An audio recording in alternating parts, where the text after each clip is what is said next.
UP का ताज कहे जाने वाले जिला गौतम बुद्ध नगर के दलेलपुर गांव की अजब कहानी है।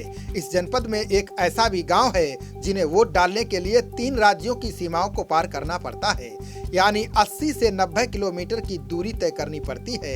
इसमें करीब 10 किलोमीटर पैदल चलना पड़ता है। इस बड़ी दूरी से बचना है तो दूसरा तरीका बेहद खतरनाक है।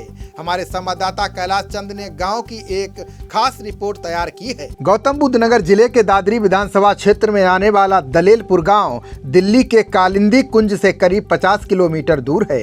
दलेलपुर गांव का पोलिंग बूथ गुलावली में है। ये यमुना एक्सप्रेसवे से सटा है। अगर इस गांव के लोगों को वोट डालने जाना है तो पहले उन्हें फरीदाबाद जाना होता है।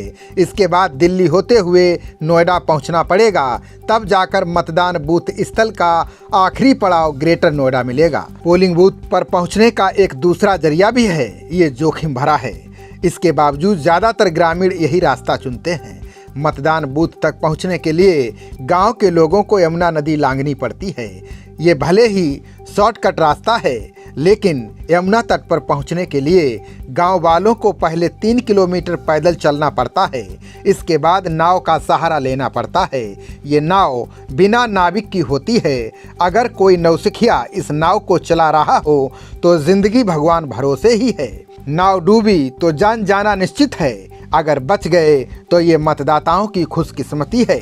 यमुना के पार जाने के बाद भी मतदाताओं की मुश्किलें कम नहीं होने वाली हैं। मतदान बूथ तक पहुंचने के लिए यमुना तट से लेकर मतदान स्थल तक 5 किलोमीटर पैदल चलना पड़ता है।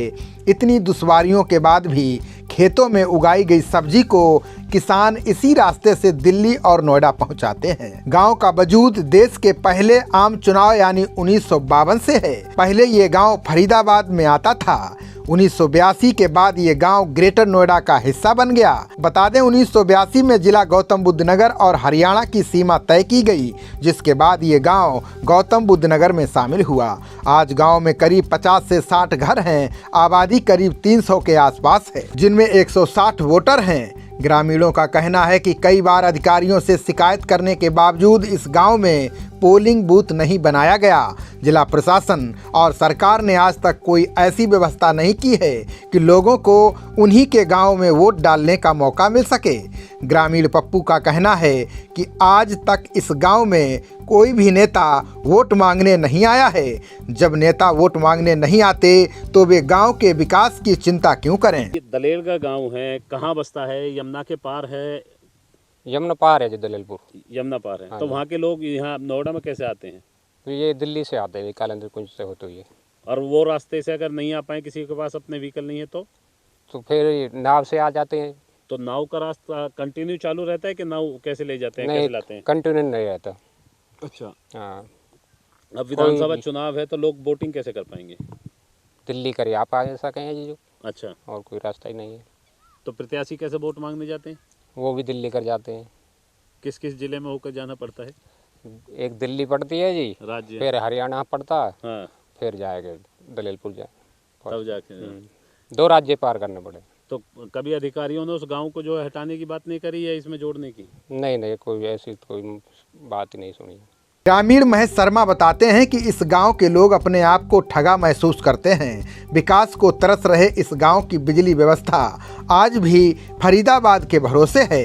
सड़कें बदहाल हैं। स्वास्थ्य, शिक्षा जैसी बुनियादी जरूरतों के लिए भी लोगों को फरीदाबाद का मुंह देखना पड़ता है। महेश शर्मा। शर्मा जी, किस गांव के आप रहने वाले हैं और यमुना के पार कौन सा गांव लगता है? याकूतपुर गांव को रहने वाले। यमुना के पार दलेलपुर भी है। तो दलेलपुर नोएडा में लगता है क्या? नोएडा में। तो वहाँ के लोग, क्योंकि अब जो कोई समस्या होती है तो कैसे आते हैं? यमुना को पार करके नाव के जी, ये तो या फिर नाव कर ही आते या फिर दिल्ली कर घूम के आते 9 नंबर कर। अच्छा, कितने किलोमीटर चलना होगा अगर यहाँ आना पड़े तो? अगर 9 नंबर कर घूम के आएंगे, हम यहाँ पर आएंगे, काम अपने अथॉरिटी में जो काम हो कम से कम 60 किलोमीटर घूम के आना पड़ेगा।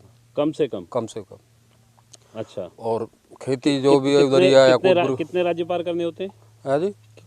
हमें डिस्ट्रिक्ट फरीदाबाद हाँ। से होते हुए दिल्ली में क्रॉस होंगे। हाँ। दिल्ली से होकर फिर यूपी में आ जाते। अच्छा। और मान लो जिसके पास अपना व्हीकल नहीं है वो नाव के रास्ते आना चाहे कोई तो? नाव के व्हीकल ते भी आते हैं, कोई बाइक ते भी है, कोई तैर के भी चले जाते हैं, इसमें से जान जोखिम में डाल डाल के। तो यमुना तो उफनती हुई है इसमें से, अब तैरना तो अपनी बहुत और दी बड़ी भी है, बात है। बस जिंदगी ऐसी झंड हो रही है जी गांव की हमारी तो। कभी अधिक नेता वोट मांगने आते हैं गांव में? विकास हर कैसे बार होता है? हर बार वोट मांगने आते हैं और यहाँ हजारों बार यहाँ वीडियो बनती है हमारी। अच्छा। आज तक कोई भी यहाँ कोई ढोल वगैरह जैसे कि पुल बना दे छोटा गांव के लिए, वो कुछ भी नहीं है। बड़े पुल की तो बात है ही अलग। अच्छा। और कि इस गांव से हमारे कम से कम 4-5 गांव जुड़ते हैं अच्छा, यहाँ से ही, इसी से ही। मंगरौली, छिपरौली, याकूतपुर दोनों, अच्छा। दलेलपुर, बस यहाँ से यही आना जाना है दिल्ली दलेलपुर से। की कितनी आबादी होगी, कितने लोग रहते होंगे? दलेलपुर की करीबन काफ़ी आबादी है, अब तो मेरे ख्याल से 700-800 के आसपास बैठ जाएगी। जो आबादी। और दलेलपुर में जो काश्त काम करने वाले बंदे जिनकी जमीन जायदाद है। अच्छा। बाकी बाहर के आप लोग जब खेती जाते हैं तो कैसे नाव के सहारे ही सामान अब लाते देखो हैं? नाम में ये बैंगन लाए हैं जी वहाँ से, अब खेत पे से तोड़ के नाव बह जाती तो तैर के फिर जाते। खबरों का सिलसिला जारी रहेगा, देखते रहिए जनप्रवाद। नमस्कार।